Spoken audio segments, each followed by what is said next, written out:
Capítulo cuarto.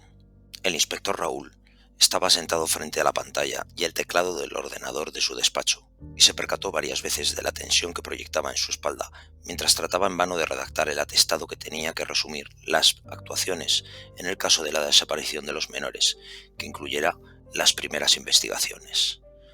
Muchas veces aparecieron ante su vista las primeras palabras de un primer párrafo que nunca llegaba al punto y final, y otras tantas había borrado las palabras que letra a letra aparecían en la pantalla por efecto de la presión de sus dedos sobre los botones del teclado, que esperaba inerme el movimiento que le imprimiera la voluntad de ese hombre que estaba frente a él.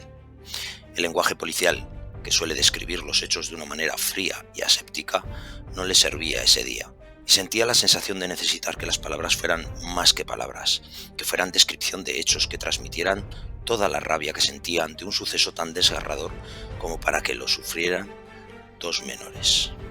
Y en ese momento el inspector, con sus dedos paralizados acariciando el teclado, se sintió más Raúl, más ser humano, el ciudadano, el espectador de un suceso que vivió. En definitiva, la persona en cuyo cuerpo nadaban sentimientos que quería plasmar.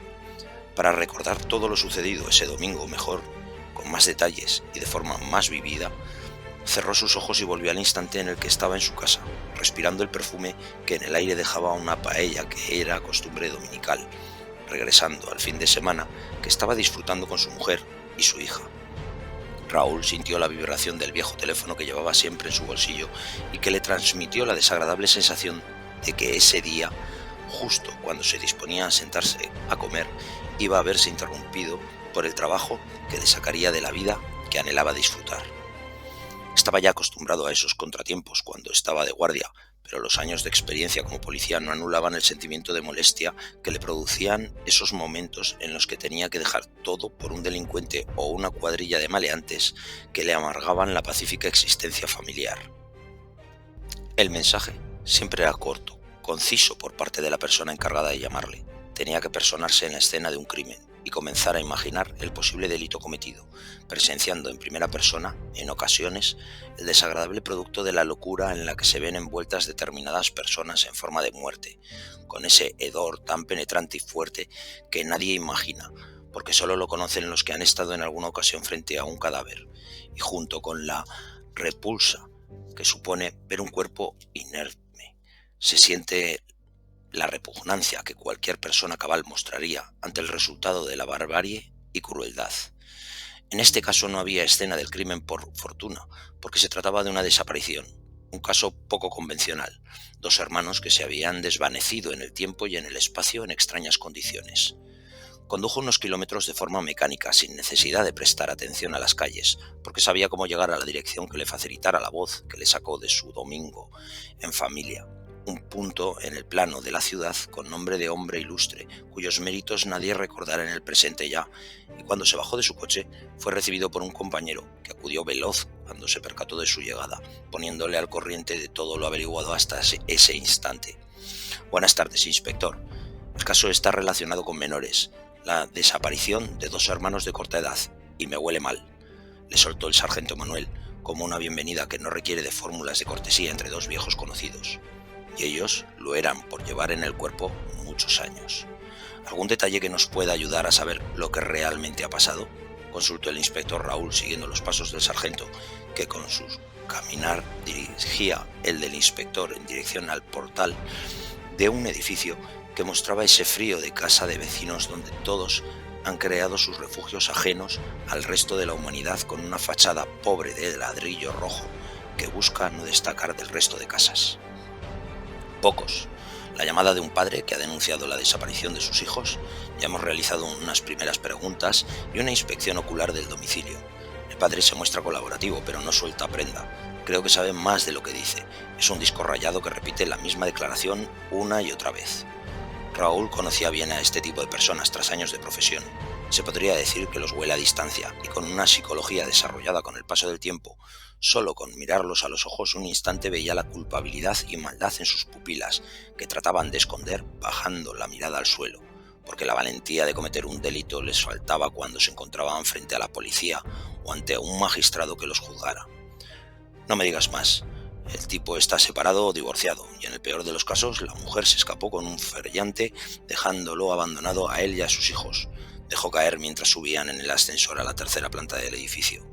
Divorciado, contestó Manuel, mientras salían del ascensor para llegar primero a un angosto rellano y tras pasar después una puerta que abierta dejaba libertad para entrar a un piso que dejaba a la vista que esa vivienda era más un modesto apartamento, una metáfora de alguien que estuviera desnudo y que no tiene mucho que esconder a la vista, ya que la primera visión que el inspector Raúl tuvo fue la de un único espacio que tenía la funcionalidad de cocina y comedor, descansando en el fondo de esa habitación un sofá en el que se mantenía sentada una figura masculina de apenas 30 años, que parecía una figura decorativa por la ausencia de movimientos que presentaba, mirando fijamente al suelo mientras los compañeros de Raúl se mantenían deambulando por la escena, que se encontró de una forma casi despreocupada, pero el inspector sabía que estaban cumpliendo con su trabajo meticulosamente. Una primera inspección del lugar que trataba de descubrir pistas que los más mediocres delincuentes tratan de borrar apresuradamente con una pulcritud increíble. Este no era el caso. En ese receptáculo se veía una fregadera llena de platos y vasos, una acumulación que dejaba pistas de que no se había dedicado a ellos al menos en 2 días. Una tabla de planchar parecía puesta con la intención de dividir 2 espacios, y una silla, con ropa que olía a suavizante pero que parecía de edad avanzada, no por caduca, sino por las arrugas que acumulaba y la falta de pulcritud en su orden. Buenas tardes, soy el inspector Raúl e imagino que usted es el padre de los 2 pequeños que han desaparecido. Mis compañeros ya le habrán comentado que estamos poniendo todo nuestro empeño en encontrarlos, pero necesitaremos hacerle unas preguntas para poder encontrarlos pronto y así todos volveremos a nuestras vidas. Y todo habrá sido un mal momento que estará mañana olvidado, dijo para comenzar una conversación con ese ser inmóvil que parecía más una figura decorativa que un habitante de ese espacio. El padre apenas se movió de su posición, pese a recibir el sonido grave de la voz de Raúl, manteniéndose extrañamente sentado y sereno, pero sin levantar la vista del suelo, como si temiera que el movimiento de su cuerpo delatara su nerviosismo y su mirada, la verdad que deja una huella imborrable en quien la presencia. Buenas. Extraña y breve respuesta de un hombre que ha perdido a unos hijos, que con los nervios del momento debería ser una fuente de palabras que brotaran en medio de la desesperación del momento, pensó el inspector. Pero ese ser seguía sentado en el sofá, y a Raúl un instinto primario le indicó que ese hombre no hablaba más porque tenía algo que ocultar, porque quien sabe mucho habla poco, y el que no sabe pregunta, porque siempre quiere conocer la respuesta a las cuestiones que esconde en ocasiones la realidad. Deme detalles de sus hijos y cómo ha sucedido todo. Las primeras horas en un caso de desaparición son claves para que podamos resolverlo, dijo con un tono que quería buscar complicidad y a la vez ser pista para quien la recibía de que si colaboraba todo pasaría deprisa. Y el padre, sin levantar la vista del suelo, como si en las baldosas de cerámica estuviera el texto que tuviera previamente redactado, dijo: «Ya le he comentado a sus compañeros todo lo que sé. Los niños se levantaron pronto porque llevan los horarios del colegio. Hicieron un poco el vago viendo la tele tras el desayuno y después de mandarles varias veces a hacer los deberes y estudiar, pasaron un par de horas en su cuarto. Como no había acabado de hacer la comida y me quedaba ropa que planchar, les dije que salieran a dar una vuelta, como suelen hacer los domingos, pero que volvieran pronto porque quería comer hoy antes para ir a ver a la abuela por la tarde, mi madre, que está ya mayor y se alegra de ver a sus nietos. Normalmente aparecen pronto, no están más de media hora por ahí y vuelven, a veces menos, pero cuando vi que eran las 12:30 y no volvían me empecé a impacientar. Son un poco desobedientes y cuando están más rebeldes me hacen repetirles las cosas 40 veces. ¿Y cuánto tardó en darse cuenta de que no volvían?», quiso intervenir Raúl para seguir dejando patente que era el que dirigía la conversación. No recuerdo la hora, primero me asomé a la ventana, después llamé al móvil de Miguel, mi hijo mayor, y me saltó el contestador como si tuviera el teléfono apagado, y con el miedo en el cuerpo salí a buscarlos por los alrededores, pero no los encontré, y fue entonces cuando me empecé a preocupar realmente y les llamé a ustedes. Es todo lo que puedo contarles porque así sucedió, relató el padre con tono tranquilo, con una voz que permanecía en el aire el tiempo justo para dejar espacio a las siguientes palabras que pronunciaba. ¿Se habían escapado antes o recuerda que alguna vez regresaran más tarde de lo habitual? ¿Ha tenido alguna discusión con los niños recientemente?, preguntó el inspector Raúl, que no se conformaba con que el relato se detuviera en un punto concreto, puesto que Lo que es breve y se repite en una declaración suele coincidir con el texto preparado como si fuera a ser el dictado que el padre tuviera que decir en voz alta para que la policía se limitara a reflejar en forma de notas en las páginas de una pequeña libreta. Normalmente las personas que ocultan datos preparan un relato básico, carente de descripciones detalladas que pueden delatar la falsedad de su historia, porque cuanto más se cuenta, más fácil es detectar contradicciones. Entraba dentro de lo que comprensible, porque el siguiente paso era soltar una batería de preguntas que buscaban que el declarante perdiera el control y aportara un pequeño pero importante detalle que mostrara una puerta abierta a la realidad y a poder saber qué había sucedido realmente con los menores. Son un poco trastos, pero no se escaparían. Es verdad que me hacen rabiar mucho porque a ellos como a mí nos pilló el divorcio que pidió su madre sin esperarlo y ellos han estado siempre en medio de todo el proceso. Además, si yo digo arriba cuando están conmigo, a ellos les enseñan a decir abajo cuando están con su madre y la familia de ella, dijo el padre, que seguía hablando impertérrito. Raúl interrumpió. Por lo que cuenta, su relación con su exmujer no es buena. ¿Hace mucho que se divorciaron? Y el padre, con el mismo tono monótono, contestó: apenas han pasado unos meses desde que cerramos el acuerdo de divorcio. No quiero saber nada de ella, solo deseo ver crecer a mis hijos. El inspector pidió permiso al padre para retirarse y poder inspeccionar el cuarto de los menores, y se fue a la única habitación de esa pequeña vivienda que era el destinado a los niños, claramente decorada por un hombre, por su falta de calidez en los detalles. Una litera con 2 camas que tenían las sábanas revueltas por estar las camas sin hacer a esas horas del día. Un escritorio desordenado y lleno de papeles extendidos con garabatos infantiles, ropa extendida por los suelos, se mirara donde se mirara en ese pequeño espacio. Para ser un padre que dedicaba la mañana del domingo a recoger, ese cuarto no presentaba muestras de lo que las palabras del padre indicaban. Aprovechando ese momento se dirigió al sargento Manuel en voz baja, que le seguía como una sombra fuera donde fuera y le preguntó: Manolo, ¿tú qué opinas? Raúl, tú y tus preguntas trampa, como si no supieras oler a estas alturas a los embusteros. ¿Qué sabemos de la madre? ¿Está informada de la desaparición? Quiso saber el inspector, sabiendo que el trabajo de sus compañeros ya le llevaba un tiempo de ventaja a las preguntas que él planteara. He mandado una patrulla a su casa para informarla e interrogarla, porque el tipo no habla mucho, pero aunque no suelte prenda, aquí huele a relación de esas que acaban mal y a un marido que no acepta la decisión de la que fuera su mujer.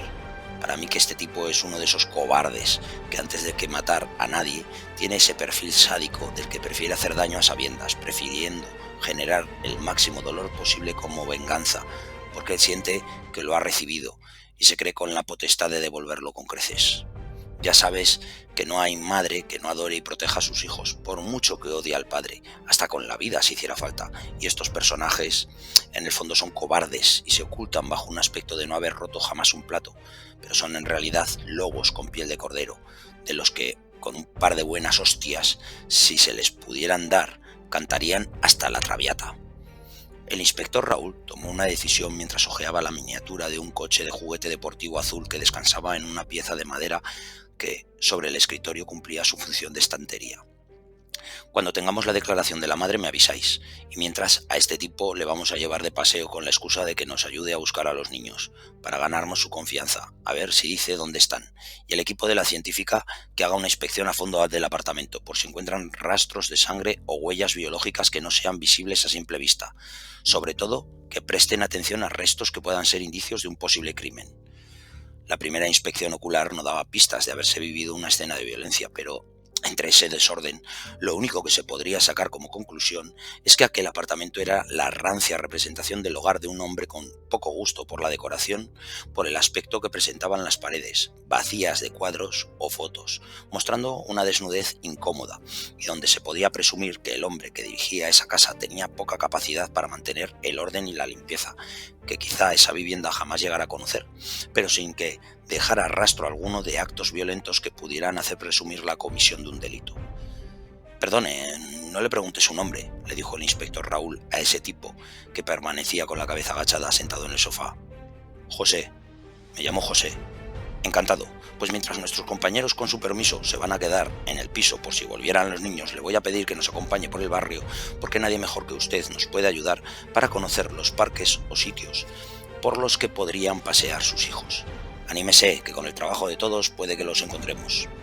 Esa frase intrascendente a priori escondía una clara intención de sacarlo de la vivienda para hacer una inspección más profunda que la ocular y para tratar de ganar la confianza de un hombre que era a buen seguro la clave para resolver ese pequeño y a la vez gran misterio. Ya llegaría el momento en un interrogatorio más profesional de seguir la rutina de polis buenos y malos, de luces incómodas, de preguntas intrascendentes para que el delincuente baje la guardia antes de plantearle las importantes y relevantes.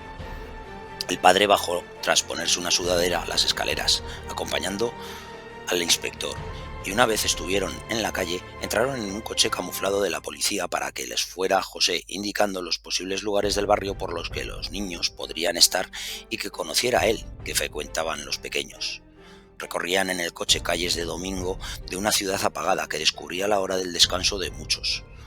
Unos pocos atrevidos entraban a los bares con la excusa de la partida de cartas antes del partido de fútbol, que era la misa obligatoria de la actualidad, y que eran los mismos seres humanos que encontraban en esas actividades dominicales la excusa perfecta para huir de la prisión de sus casas y familias.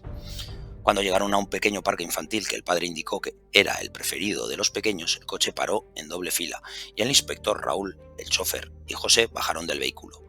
No habían llegado a recorrer unos metros del parque cuando el móvil de Raúl vino a la vida con un sonido que, de ser el de un niño, se habría asemejado al de su llanto, y apartándose el inspector prudentemente recibió noticias de la patrulla que fue a casa de la madre. Su semblante cambió adquiriendo la dureza de una roca y tras responder serio con monosílabos y silencios que estaban destinados a escuchar las noticias que le llegaban, acabó la conversación de forma repentina, pero no dando pista alguna de la información obtenida en esa conversación telefónica, y mientras depositaba la reliquia de teléfono que el cuerpo le dejaba para sus guardias, ese Nokia que en tiempos fue plateado para ser ahora un plástico que protegía el viejo corazón de ese ser, dijo: «Nos vamos. El parque está vacío y de estar por aquí los niños los habríamos visto ya». Y con un gesto al chofer que Raúl le hizo con la mirada, le dejó claro que se dirigían al cuartel con el padre. Cuando llegaron, José fue llevado a un despacho alejado de las pocas personas que mantenían la vida del edificio ese domingo y fue informado que tenía derecho a un abogado, que si no podría permitirse, sería del turno de oficio. «Vamos a tomarle declaración. Está en su derecho a no declarar si no lo desea». Y José, que al recibir esa noticia que le dejó sorprendido había sido invitado amablemente a sentarse, se quedó petrificado, sintiendo el miedo en la boca de su estómago y sabiendo, por el giro que tomaban los acontecimientos, que se había convertido para la policía en el principal sospechoso de la desaparición de sus hijos, él, que hubiera denunciado su ausencia. El inspector Raúl en ese instante abrió los ojos y volvió a la realidad de su despacho después de ese viaje al pasado que había realizado gracias al recuerdo de lo vivido, y dejando descansar la punta de sus dedos sobre el teclado de su ordenador, comenzó a redactar el atestado mientras pensaba en silencio. «Manda huevos. A punto de jubilarme me cae esta mierda encima, de las que huelen tanto como para que los periodistas no nos dejen vivir en paz hasta que no lo resolvamos. Mal asunto trabajar empujado por los demás».